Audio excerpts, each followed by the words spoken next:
இன்றைய தினமலர் செய்தி வாசிப்பவர் பாலசுப்ரமணியன்.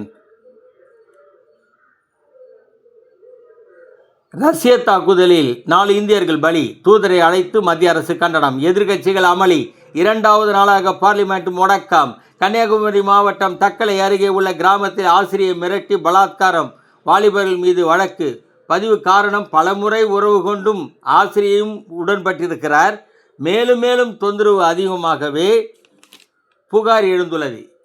இதில் இந்த விவகாரம் கணவருக்கு தெரிந்தே உள்ளது என்பது வெட்கக்கேடு. 159 மருந்துகள் தரமற்றவை. மருந்து கட்டுப்பாட்டு வாரியம் அறிவிப்பு. தரமற்றவைகளை மக்களிடம் விற்பது, அதை மக்கள் உட்கொள்வது, அதற்கு பிறகு தரமற்றவை என கூறி இந்த மருந்து கட்டுப்பாடு வாரியம் சொல்வது அருமையான நாடகம். பாவம் மக்கள். மேற்காசிய நாடுகளில் போர் பதற்றம். விமான சேவைகள் மீண்டும் பாதிப்பு. சென்னை கிண்டியில் ரயில் நிலையத்தில் இருதரப்பு மோதல். 3 மாணவர்கள் கைது. பட்டாக்கத்தி பறிமுதல். கண்காணிப்பு கேமராக்கள் மூலம் விசாரணை நடத்த பயணியர் கோரிக்கை. ஆடி செவ்வாய்க்கிழமை வில்லிவாக்கம் அகதீஸ்வரர் கோவிலில் 20,000 பெண்கள் வழிபாடு.